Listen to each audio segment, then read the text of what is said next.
To साक्षीज विद्या साधना। इस video lecture में हम पढ़ेंगे क्लास 10 जियोग्राफी का chapter 2 forest and wild life resources. Resources के बारे में आपने बहुत पढ़ चुका है, 8th में भी पढ़ा, अभी 10th के फर्स्ट चैप्टर में भी हमने पढ़ा। अब बेसिकली इस चैप्टर में हम फॉरेस्ट और वाइल्ड लाइफ से जुड़े रिसोर्सेज के बारे में पढ़ने वाले हैं। ये जो चैप्टर है आएगा कुछ पार्ट्स में, क्योंकि थोड़ा सा लेंदी हो जाती है वीडियो, तो जो स्टूडेंट्स पढ़ते हैं उनको भी दिक्कत आ जाती है, इसलिए मैं इसको पार्ट में लेके आऊंगी और ये पार्ट 1 है।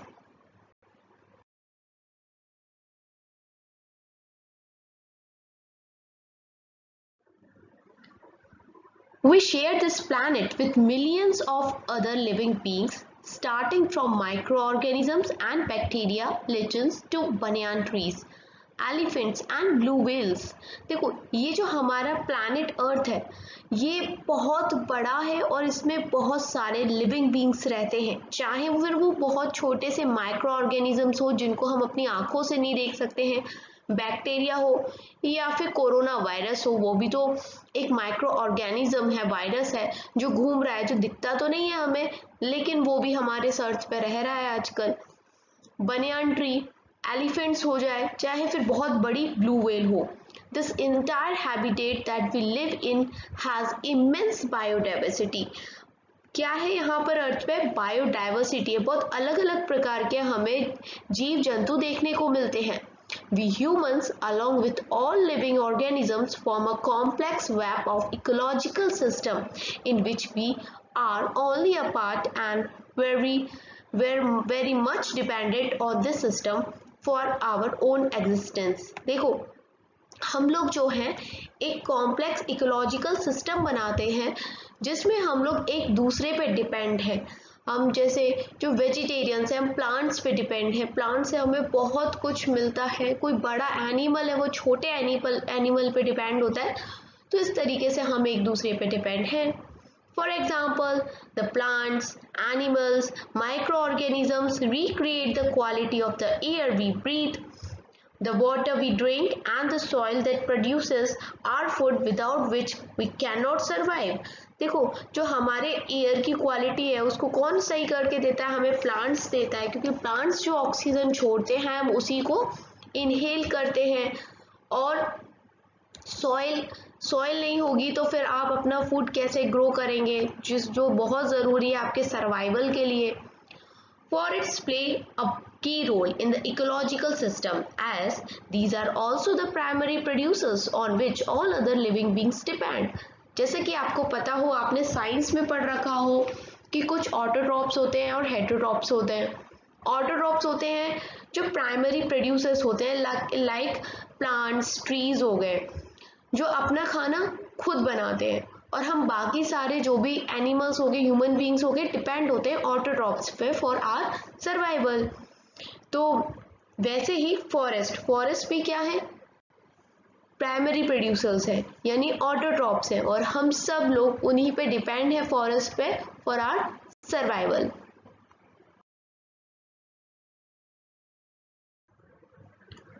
Flora and fauna in India. I hope आपको पता हो फ्लोरा एंड फौना क्या होता है। फ्लोरा बोलते हैं किसी भी पर्टिकुलर एरिया के फ्लावर स्पेसीज को, और उसी एरिया में यानी किसी भी पर्टिकुलर एरिया के जो एनिमल्स होते हैं उनको हम फौना बोलते हैं। आइए आगे देखते हैं क्या दिया है। If you look around, you will be able to find that there are some animals and plants which are unique in your area। अगर आप अपने आसपास के एरिया को देखोगे तो आप ये पाओगे कि आपके एरिया में कुछ पर्टिकुलर प्लांट्स और एनिमल्स मिलते हैं जो सिर्फ उसी एरिया में मिलते हैं, यूनिक हैं, दूसरे एरियाज में नहीं पाए जाते। हर एरिया में उसका कुछ स्पेशल फ्लावर या फिर एनिमल्स होते हैं जो पाए जाते हैं। In fact India is one of the world's richest country in terms of its vast area of biological diversity. और अगर बात की जाए हमारे इंडिया की, तो पूरे वर्ल्ड में इंडिया एक ऐसी कंट्री है जिसमें हमें डाइवर्सिटी देखने मिलती है, मतलब अलग अलग प्रकार के जीव जंतु, फूल, पत्तियां हमें देखने को मिलती है, बहुत ज़्यादा डाइवर्सिटी है। दिस इज पॉसिबल ट्वाइस और thrice the number yet to be discovered. और इवन अभी हमें जितना पता है ना, ऐसा माना जाता है कि उसके 2 गुना 3 गुना अभी और भी बहुत कुछ है जो अभी डिस्कवर नहीं हुआ है। क्योंकि आए दिन अगर आप न्यूज़पेपर पे ध्यान देते हो, पढ़ते हो ध्यान से, साइंस एंड टेक्नोलॉजी वाली बातों को ध्यान देते हो, तो आपको पता पड़ेगा कि डेली कोई ना कोई नई डिस्कवरी होती है। कभी कोई नई स्पाइडर मिल जाती है, कभी कोई नई वैरायटी ऑफ फ्रूट मिल जाता है साइंटिस्ट को। तो इस तरह की चीज़ें हमें मिलती है। अभी कुछ दिन पहले एक डिस्कवरी हुई थी, कीवी का नाम सबने सुना होगा। कीवी एक बहुत ही ज़्यादा महंगा फ्रूट होता है जो इंडिया में मिलता भी नहीं है, बाहर से मंगाते हैं तो और भी ज़्यादा उसके जो प्राइसेस होते हैं हाई हो जाते हैं, एक्सपेंसिव होता है। मिडिल क्लास लोग तो कीवी खा भी नहीं पाते। अभी कुछ टाइम पहले हमें कीवी मिला एक जगह इंडिया में, और वो जंगली कीवी था, लेकिन हाँ हम उसे खा सकते हैं। तो अगर आपको ये न्यूज़ पता है तो कमेंट में मुझे ये बताइएगा कि वो कीवी हमें कहाँ मिला था। You have already studied in detail about the extent and variety of forest and wildlife resources in India. आपने ऑलरेडी पढ़ रखा है बहुत कुछ फॉरेस्ट और वाइल्ड लाइफ रिसोर्सेज के बारे में जो हमें इंडिया में मिलते हैं। You may have realized the importance of these resources in our daily life. और आपको पता भी होगा कि हमारी जो रोज की जो ये हमारी डेली लाइफ है, इसमें कितना ज़्यादा इम्पोर्टेंस है इन वाइल्ड लाइफ रिसोर्सेज का और फॉरेस्ट का। These diverse flora and fauna are so well integrated in our daily life that we take these for granted. अब क्या होता है ना, कोई भी चीज़ जब आपके पास ज़रूरत से ज़्यादा हो तो उसकी अहमियत काफ़ी कम हो जाती है। वैसे ही आपको इतना ज़्यादा फ्लोरा फोना मिल रहा है अपने आसपास में कि आप कई बार इनको एज अ ग्रांटेड ले लेते हो, मतलब इतना इनकी वैल्यू नहीं समझते हो, है ना। But lately they are under great stress mainly due to insensitivity to our environment. और यही होता है कि कई बार क्या हो जाता है, हमें बहुत ज़्यादा देखते हैं कि इनके साथ गलत हो रहा है। फ्लोरा हो या फोना हो, इनके साथ क्या गलत हो सकता है, लोग इन्हें मार रहे हो या फिर जंगल काट रहे हो। तो ये सब चीज़ें हार्मफुल होती हैं इन्वायरमेंट के लिए, जो हमें नहीं करना चाहिए।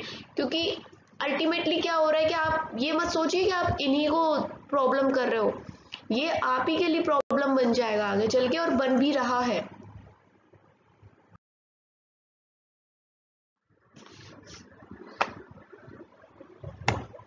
Some estimates suggest that at least 10% of the India's recorded wild flora and 20% of its mammal are on the threatened list.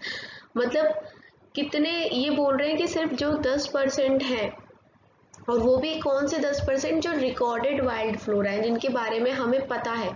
बहुत सारे तो ऐसे होंगे जिनकी डिस्कवरी भी नहीं हुई होगी अब तक। तो सोचो कितना ज़्यादा जो फ्लोरा है और जो मैमल्स हैं वो हमारी खतरे में है इस टाइम, मतलब लुप्त हो सकते हैं वो। Many of these would not be categorised as critical, that is on the verge of extension, like cheetah. जैसे चीता जो आपने एनिमल सुना होगा, ये इस टाइम खत्म होने वाला है, मतलब इसकी जो प्रजाति है वो एक्सटेंट होने वाली है। पिंक हेडेड डक, चीता तो आप सबने देखा होगा। पिंक हेडेड डक कुछ इस प्रकार की दिखती है, इसका जो सिर है वो पिंक होता है, that is why it is called pink headed duck. Mountain quail, ये होता है माउंटेन क्वेल, बर्ड है एक तरह का। एंड फॉरेस्ट स्पॉटेड आउलेट, आपने उल्लू देखा है ना, जैसा रहता है उसी टाइप का कुछ दिखता है थोड़ा। एंड प्लांट्स लाइक मधुका इंसिग्निस, a wild variety of mahua, ठीक है, ये एक प्लांट है। एंड हप्टेरिया हैप्टेन्यूरॉन, ये एक स्पीसीज है ग्रास की, थोड़ी बड़ी बड़ी पत्तियां होती हैं, ठीक है। In fact, no one can say how many species may have already been lost. और बहुत मतलब हम ये भी नहीं कह सकते हैं कि कितनी स्पीसीज तो अब तक खत्म हो भी चुकी होंगी, जिनके बारे में हमारे पास रिकॉर्ड ना हो शायद। Today we only talk of the larger and more visible animals and plants that have become extinct. But what about smaller animals like insects and plants? इस टाइम हम क्या करते हैं कि जो बड़े बड़े जानवर हैं जो जल्दी से हमें देखने में मिल रहे हैं, समझ में आ रहा है, विजिबल हैं, अपनी आंखों से हम जिन्हें देख पा रहे हैं, तो उनका ख़त्म होना या कम होना तो हमें दिखता है। लेकिन उनका क्या, जो बहुत छोटे छोटे से जानवर हैं, लाइक छोटे कीड़े मकोड़े, छोटे छोटे से प्लांट्स हैं, छोटी ग्रासेस हैं, उनका क्या, ये भी तो ख़त्म हो रहे हैं। और इनके ख़त्म होने या कम होने से भी हमारे इकोलॉजिकल इन्वायरमेंट पे बहुत ज़्यादा मतलब इम्पैक्ट पड़ रहा है और बहुत गंदा ही इम्पैक्ट पड़ रहा है। बहुत सारी प्रॉब्लम्स हमें देखने को मिल रही हैं।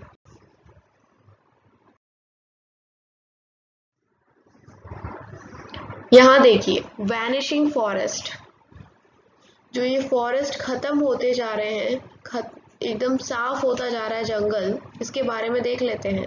The dimensions of deforestation in India are staggering. The forest and tree cover in the country is estimated at 79.42 billion hectare, which is 24.16% of the total geographical area.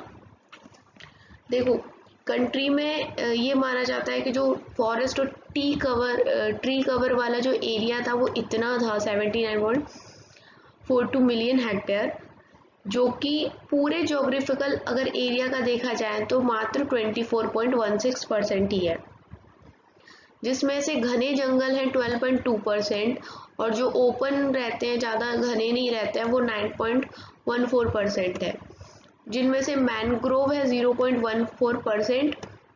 According to state forest report, जो state forest report थी 2015 की, dense forest cover has increased by 3775 square kilometre since 2013। तो ये जो एक report आई थी उसके अनुसार क्या था कि जो डेंस फॉरेस्ट कवर है वो थोड़ा सा इंक्रीज हो गया, लगभग 3000 स्क्वायर किलोमीटर इंक्रीज हुआ। However this apparent increase in the forest cover is due to conservation method. अब देखो जो ये इंक्रीज आया है फॉरेस्ट में, तो खुद ऐसा तो नहीं है कि खुद फॉरेस्ट उग गए होंगे, ये इंक्रीज आया है क्योंकि हमने कंजर्वेशन मेथड्स या फिर मेशर्स बोल लीजिए ये अपनाए हैं और अपने जो ये पेड़ों हैं उनकी सुरक्षा की है। मैनेजमेंट इंटरवेंशंस एंड प्लांटेशंस, हमने नए पौधे लगाए हैं ताकि वो ग्रो हो और एक नया जंगल खड़ा हो जाए।